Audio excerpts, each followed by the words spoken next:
नमस्कार, मैं हूं देवांशु। आप देख रहे हैं न्यूज़ फॉर नेशन। बिहार में उपचुनाव हो रहे हैं 2 सीटों के लिए और आज महागठबंधन की तरफ से दोनों सीट पर उम्मीदवार का ऐलान जो है वो कर दिया गया। ये देखिए आरजेडी कार्यालय के अंदर की ये तस्वीरें हैं जहां पर आपको जीतन राम मांझी, भोला यादव समेत कई लीडरान महागठबंधन के दिख रहे हैं और साइड में नजर आ रहे हैं बिहार कांग्रेस के प्रवक्ता राजेश राठौड़। तो ऐलान कर दिया गया है, लेकिन इस बार महागठबंधन के इस ऐलान के बाद बड़ा झटका जो है वो बिहार कांग्रेस को लगा है। दरअसल मोकामा सीट पर उम्मीदवार का ऐलान किया गया। नीलम देवी जो है वो आरजेडी की तरफ से उम्मीदवार हैं और गोपालगंज सीट की बात करें तो गोपालगंज सीट पर भी आरजेडी के उम्मीदवार का ऐलान जो है वो कर दिया गया है। यानी कि दोनों सीट पर जो है वो आरजेडी के उम्मीदवार जो हैं वो चुनावी रन में होंगे। अगर बात करें गोपालगंज से कौन है वो आरजेडी के उम्मीदवार, तो आपको नाम बता दें कि आरजेडी के मोहन कुमार गुप्ता को उम्मीदवार बनाया गया है गोपालगंज सीट के लिए। इससे पहले साल 2020 में इस सीट से कांग्रेस के प्रत्याशी ने चुनाव लड़ा था, हालांकि उन्हें जीत नहीं मिली थी, लेकिन इस बार उपचुनाव के बहाने आरजेडी ने कांग्रेस से वो सीट जो है वो छीन ली है।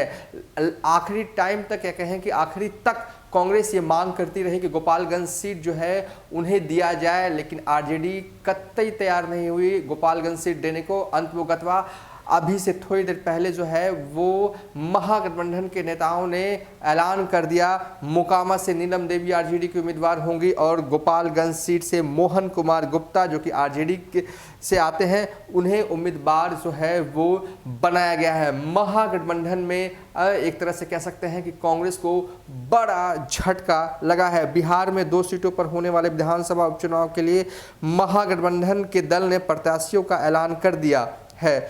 दोनों ही सीट पर आरजेडी के प्रत्याशी बनाए गए हैं। मोकामा से राजद के पूर्व विधायक अनंत सिंह की पत्नी को उम्मीदवार बनाया गया है। अब गोपालगंज पर भी उम्मीदवार का ऐलान हो गया है, आरजेडी के मोहन कुमार गुप्ता बनाया गया। इस तरह से राजद ने कांग्रेस गोपालगंज विधानसभा की सीट छीन ली है।